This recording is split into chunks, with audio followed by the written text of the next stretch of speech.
ऊर्जाला अंधारात ठेवून पद्माची दिशाभूल करत दिव्याने पद्माला लग्नाच्या ठिकाणी नेलेलं असतं. हे जेव्हा आदित्यला कळतं, आदित्यचा राग अनावर होतो.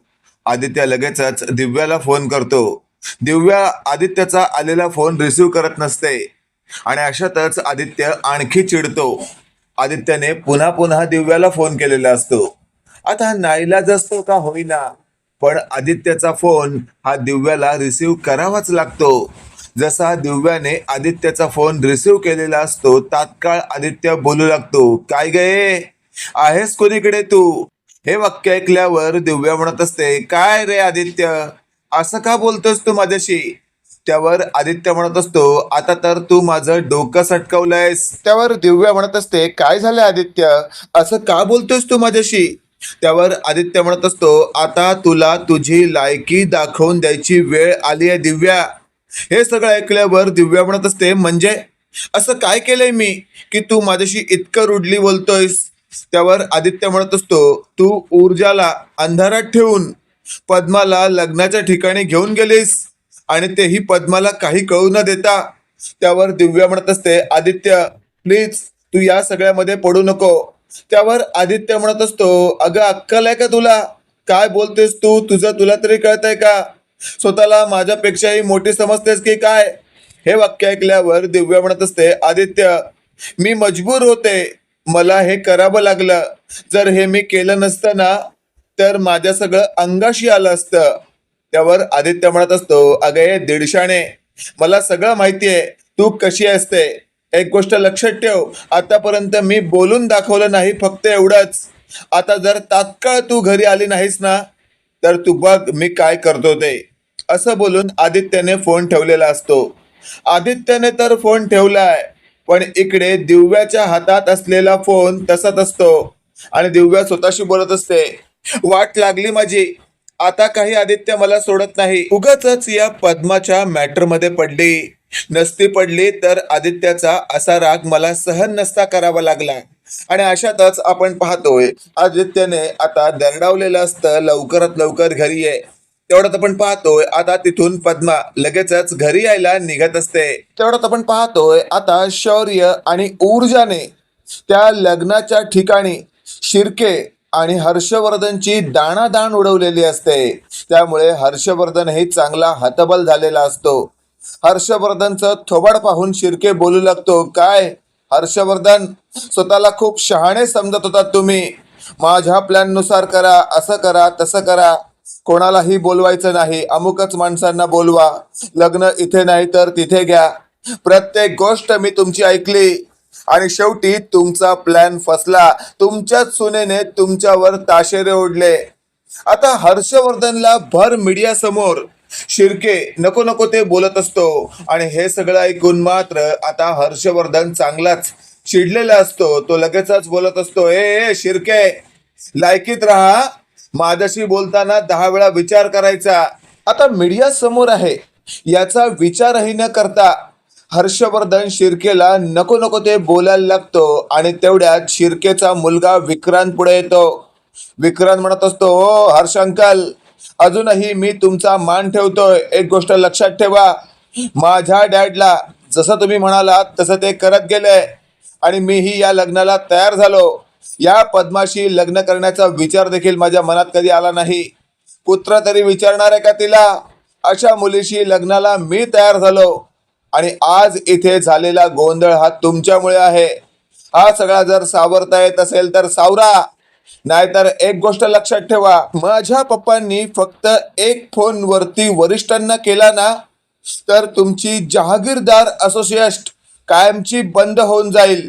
हे सगळं ऐकल्यावर मात्र आता हर्षवर्धन चांगलाच हतबल होतो, पण मागून शौर्यने विक्रांतची कॉलर धरलेली असते आणि लगेचच आता शौर्य बोलत असतो, बापाच्या जीवावर काय उडतोयस तू?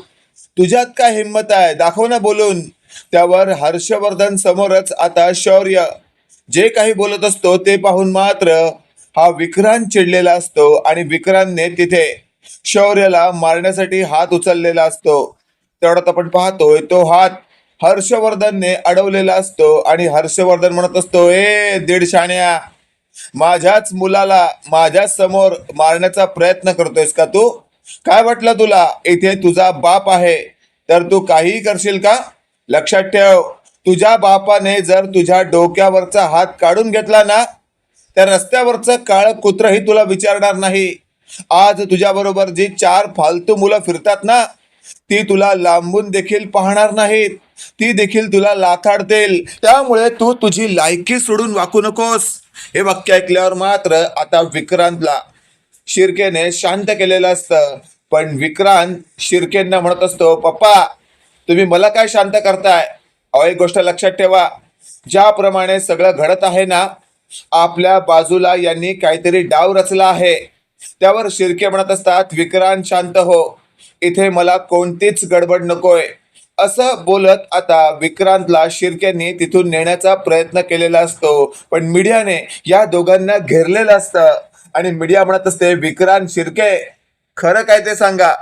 तुमच्या वडिलांनी मगाशी काय म्हटलं होतं की तुम्हाला एका क्षणामध्ये पद्माला पाहताच तिच्यावर प्रेम जडलं होतं आणि तुम्ही तिला डायरेक्टली प्रपोज न करता तिच्यावर धावून गेलात, म्हणून सगळं तुमच्याकडनं विपरीत घडलं असं तुमच्या वडिलांचं म्हणणं आहे. हे खरं आहे का? त्यावर विक्रांत म्हणत असतो, हे काय बोलताय तुम्ही? त्या पद्माला पाहता क्षणी असं वाटेल की अजून दुसरं काहीतरी चांगलं पाहावं आणि तुम्ही मला म्हणताय की माझं तिच्यावर प्रेम जडलं. त्यावर शिर्के म्हणत असतात, अरे विक्रांत गप्पा बस. मीडिया आहे मीडिया. मीडिया समोर उगाच राग कंट्रोल मध्ये ठेव, नाहीतर उगाच तुझी वाट लागायची. त्यावर विक्रांत म्हणत असतो, पप्पा या अख्ख्या मीडियाची तुम्ही एका क्षणात वाट लावू शकता आणि याच मीडिया समोर तुम्ही मला झुकायला सांगताय. हे सगळं ऐकल्यावर मात्र आता मीडियाने जे काही बोध घ्यायचा असतो तो घेतलेला असतो आणि मीडिया म्हणत असते, म्हणजे हा विक्रांत बापाच्या जीवावर उड्या मारणार एक छोटस कुत्र आहे, पिल्लू आहे, असं जेव्हा आता मीडियाने स्पष्टपणे म्हटलेलं असतं. विक्रांतचा राग अनावर होतो आणि विक्रांतने मीडियावर हात उचललेला असतो. मीडियावर हात उचलताच मीडियामधील काही लोकांनी विक्रांतला तिथेच चोपायला सुरुवात केलेली असते. एका मागोमाग एक दणादण फटके आता मीडियातील माणसांनी विक्रांतला देताच शिर्केंची धावपळ उडालेली असते. पण हर्षवर्धनच्या एका बोलण्यामुळे मीडियाने लगेचच आता तिथे विक्रांतला मारणं सोडून दिलेलं असतं आणि तात्काळ शिर्केने हर्षवर्धनचे आभार मानलेले असतात. आता तिथे स्पष्टपणे पद्माशी विक्रांतचं होणारं लग्न हे मोडलेलं आहे हे कळताच मीडियाने अशी बातमी पूर्णपणे सगळीकडे पसरवलेली असते. आणि अशातच आता हर्षवर्धनचा जो काही डाव असतो तो पूर्णपणे फसलेला आहे, कारण लग्न हे मोडलेलं आहे. आता विक्रांतच्या बापाला म्हणजे शिर्केला तिथून वरात पूर्णपणे माघारी न्यावी लागते आणि तिथे असलेली पद्मा आता धावतच ऊर्जाच्या मिठीत शिरते आणि म्हणत असते, ऊर्जा ताई, आज जर तू योग्य वेळी आली नसतीस तर माझं आयुष्य नरक झालं असतं, नरक. त्यावर लगेचच आता ऊर्जा म्हणत असते, अगं पद्मा कशाला काळजी करतेस तू? अगं मी तुझ्या मागे तुझ्या सावलीसारखी आहे, तुला अजिबातच काळजी करायची गरज नाहीये. हे सगळं ऐकल्यावर मात्र आता पद्मा म्हणत असते, ताई खरंच, ताई तुझे आभार मानावे तितके कमी आहेत. एक तर या केस संदर्भात तू माझ्याशी कधीही पैशाचा विषय काढला नाहीस. माझ्याशी मोफत प्रकारे आतापर्यंत तू केस लढत आलीस. याचा खरंच मला अभिमान आहे की तू माझी खरंच ताई आहे. त्यावर पद्माला जवळ घेत ऊर्जाने म्हटलेलं असतं, अगं नको इतकं मोठं बोलूस तू आणि इतकं मोठं मला करायची गरज नाहीये. आणि अशातच आपण पाहतोय आता शौर्य ऊर्जाला म्हणत असतो, ऊर्जा आता आपल्याला इथून निघायला हवं. तेवढ्यात ऊर्जा म्हणत असते, हो शौर्य. आता शौर्य आणि ऊर्जा तिथून निघत असताना मीडिया शौर्याला म्हणत असते, शौर्य, ऊर्जा तुम्ही काहीतरी सांगाल का या संदर्भात?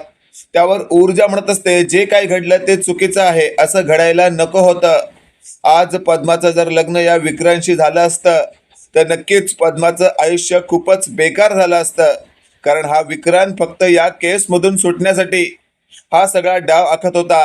हे सगळं ऐकल्यावर मात्र मीडिया आता ऊर्जाचे आभार मानत असते की खरंच एकही रुपया न घेता तुम्ही ही जी काही केस लढताय ना, त्यासाठी तुमचं करावं तितकं कौतुक कमी आहे.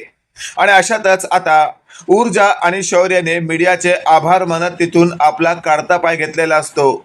सोबत पद्मा असल्यामुळे आता हर्षवर्धन स्वतःशी बोलत असतो.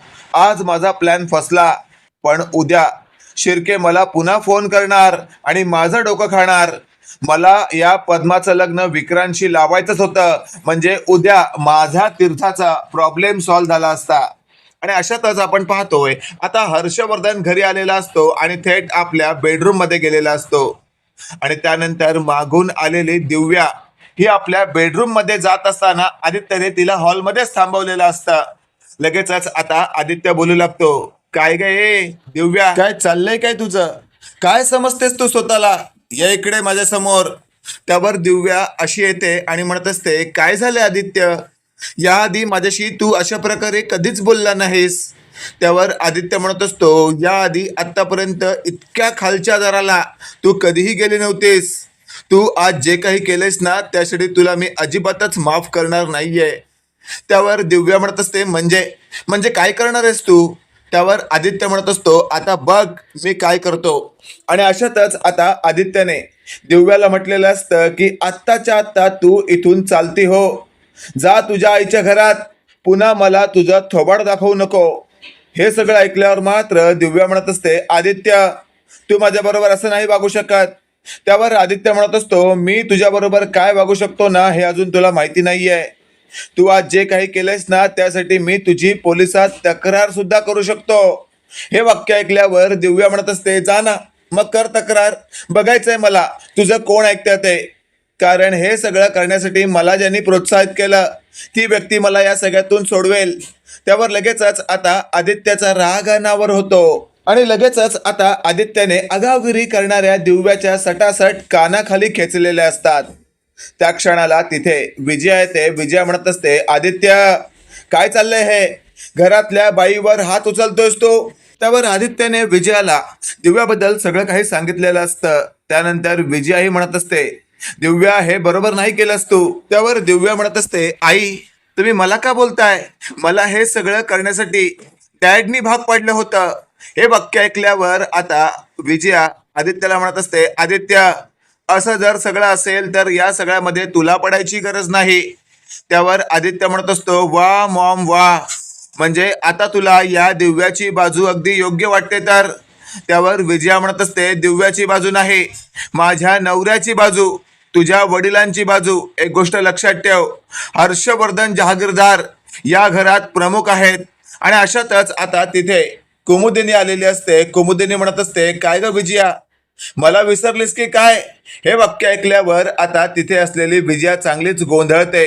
तिला नेमकं काय बोलावं हे सुचत नसतं. आणि अशातच आता आदित्यच्या समोर कुमुदिनी येते आणि म्हणत असते, आदित्य तू काही चुकीचं वागत नाहीयेस. आज जे काही दिव्याने केलंय ना त्यासाठी तिला तिची योग्य शिक्षा मिळायलाच हवी. आणि अशातच आता कुमुदिनीला आदित्य म्हणत असतो, आजी हिला काय शिक्षा द्यायची आता तू ठरव. आणि अशातच आता आदित्य तिथून बेडरूम मध्ये जातो. तेवढ्यात कुमुदिनी म्हणत असते, दिव्या आताच्या त्या घरातून चालती हो. त्यावर दिव्या कुमुदिनीच्या पायाजवळ लोटांगण घालत म्हणत असते, आजी प्लीज असं करू नका, कुठे जाऊ मी? त्यावर कुमुदिनी म्हणत असते, ते तुझं तू ठरव.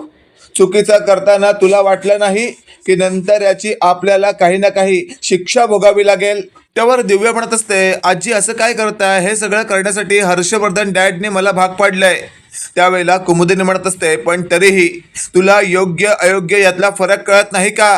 आता तुला या घरातून जावंच लागेल. त्यावेळेला कुमुदिनीला आता दिव्या म्हणत असते, आजी प्लीज मला ही शिक्षा देऊ नका, हवं तर तुम्ही मला दुसरी शिक्षा द्या. त्यावर कुमुदिनी म्हणत असते, ठीक आहे दुसरी शिक्षा देते, पण एक गोष्ट लक्षात ठेव, तुला असं वाटेल की मी तुला अजिबातच हलकी शिक्षा देणार आहे तर ती हलकी नसेल. त्यावर विजयाला आता बाजूला करत कुमुदिनी म्हणत असते, बोल लवकर. त्यावर दिव्या म्हणत असते, चालेल, घरातून बाहेर न काढता तुम्ही मला हवी ती शिक्षा द्या. त्यावर कुमुदिनी म्हणत असते, ठीक आहे, आजपासून घरातलं प्रत्येक काम तू करायचं, अगदी फरशी सुद्धा तू पुसायची, झाडलोट तू करायची, कपडेही तू धुवायचे मशीनने नाही तर हाताने, आणि जेवण सुद्धा तूच करायचं. हे सगळं ऐकल्यावर मात्र आता दिव्या चांगलीच हादरते. दिव्या म्हणत असते, आजी आजी किती खतरनाक शिक्षा देताय तुम्ही मला. हे सगळं मी कधी केलंच नाही. त्यावर कुमुदिनी म्हणत असते, हो ना, उचापत्या करायला तुला शिकावं लागत नाही आणि हे सगळं करण्यासाठी तुला शिकावं लागणार आहे. आता तर तुला हे सगळं करावंच लागणार आहे, असं बोलून कुमुदिनीने चांगलाच काढता पाय घेतलेला असतो. तेवढ्यात कुमुदिनी गेल्यानंतर दिव्या विजयाजवळ जाते आणि म्हणत असते, आईसाहेब यातून मला वाचवा, मला सोडवा. त्यावर विजया म्हणत असते, गब्बस गा, मी काहीच करू शकत नाही. आईसाहेबांपुढे बोलण्यासाठी मी कधी काही तोंड उघडूच शकत नाही. आणि अशातच आता विजया हर्षवर्धनकडे गेलेली असते आणि म्हणत असते, काय हो, काय चाललंय तुमचं? या घरात तुमचा दरारा कधी निर्माण होणार आहे? हे वाक्य ऐकल्यावर आता हर्षवर्धन म्हणत असतो, गप्पा बस, शहाणपणा करू नकोस, आधीच माझं डोकं फिरलंय. आणि या ठिकाणी जर तू मला डिवचणार असशील ना विजया, तर मी तुला कुठलीच सोडणार नाही. तेवढ्यात विजया म्हणत असते, म्हणजे आता तुम्ही देखील आईसाहेबांसारखं वागणार आहात का माझ्याशी? तेवढ्यात हर्षवर्धन म्हणत असतो, आत्ताच्या आत्ता माझ्या बेडरूम मधून बाहेर हो. तेवढ्यात विजयाला आता मागून दिव्याने पाहिलेलं असतं आणि दिव्या म्हणत असते, आईसाहेब तुमची सुद्धा लायकी या घरामध्ये काहीच नाही आहे. तेवढ्यात विजया म्हणत असते, ए दिव्या, जरा शब्द जपून वापरा, नाहीतर थोबाड फोडून ठेवीन तुझं, इकडचं तिकडं करून ठेवीन. हे सगळं ऐकल्यावर दिव्या म्हणत असते, आईसाहेब चला, मला आता मदत करा, आपण दोघांनी मिळून हे घर आवरू. तेवढ्यात विजयाने दिव्याच्या साटकण कानाखाली दिलेली असते आणि तेवढ्यात विजयाला दिव्या म्हणत असते, आई का मारताय तुम्ही? तेवढ्यात विजया म्हणत असते, कारण तुझी लायकीच ती आहे. मित्रांनो, इथे तर कन्फर्म आहे की येत्या काळामध्ये आपल्याला या मालिकेत वेगळं काहीतरी पाहायला मिळणार आहे. पण बाकी आजचा भाग तुम्हाला नेमका कसा वाटला कमेंट करून नक्की कळवा आणि असेच नवनवीन अपडेट पाहण्यासाठी व्हिडिओला लाईक आणि चॅनलला नक्की सबस्क्राईब करा. धन्यवाद.